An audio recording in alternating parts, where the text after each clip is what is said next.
That's only कि temperature कैसे very कर रहा है. अब टेम्परेचर वेरी कर रहा है तो वहाँ पे जितने भी ऑर्गेनिजम्स हैं, एनिमल्स एंड ह्यूमंस, सब पे इफेक्ट होगा. Here we come the term stenothermal and eurythermal. These two terms are very important. Why? अब टेम्परेचर रेंज है, मैं कितनी टेम्परेचर रेंज को बियर आउट कर सकती हूँ. ठीक है. If that range is narrow और स्मॉल, देन दोज एनिमल्स और those organisms are known as stenothermal. ठीक है.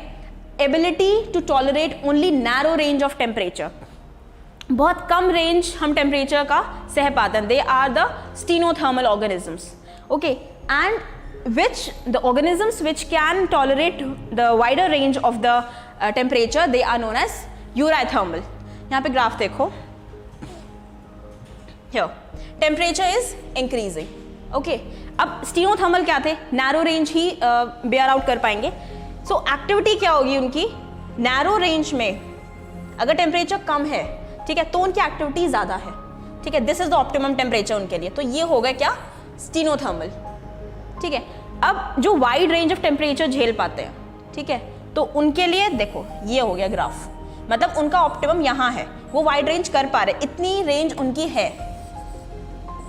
This whole is there range for the eurythermal. Okay. They can bear out the wide range of temperature. Stenothermal कुछ organisms होंगे जो low temperature पे ही रहते हैं, कुछ ऑर्गेनिजम्स होंगे जो सिर्फ हाई टेम्परेचर पे ही रहते हैं. ओके. दोनों ही स्टीनोथर्मल हैं. कैसे, वो सिर्फ लो टेम्परेचर पे रहेगा वो इतना ही झेल पाएगा बस, हेयर टू हेयर. ठीक है. और जो सिर्फ हाई टेम्परेचर पे ही रहेगा उसकी भी कुछ स्पेसिफिक रेंज होगी, वो यहाँ से यहाँ तक ही झेल पाएगा. ओके. वो अगर यहाँ से और कम हुआ या यहाँ से और ज़्यादा बढ़ गया टेम्परेचर तो they will die, they can not survive in this range. तो हेंस दे आर स्टीनोथर्मल. ठीक है. And eurythermal they can bear a wide range of what we can say temperature. So these two terms are important, stenothermal and eurythermal. इसमें अब directly prelims का question stenothermal और यूराइथर्मल से मतलब क्या है, डेफिनेशन पूछ लेंगे, इंटरचेंज कर देंगे, एग्जाम्पल्स बता देंगे. यूराइथर्मल के लिए we have cat, dogs, tiger, and for stenothermal we have penguin, fishes, crocodile. ठीक है. तो वो कुछ भी फॉर्म करके दे सकते हैं. These terms are important.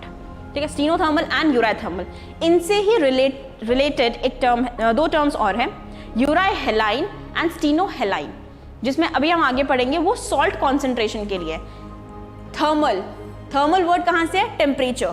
तो eury means wide range, and thermal means temperature. तो वाइड रेंज ऑफ टेम्परेचर. अब अगर मैं यहाँ पे यूराइहेलाइन लिखती हूँ, हेलाइन, तो haline word comes from salt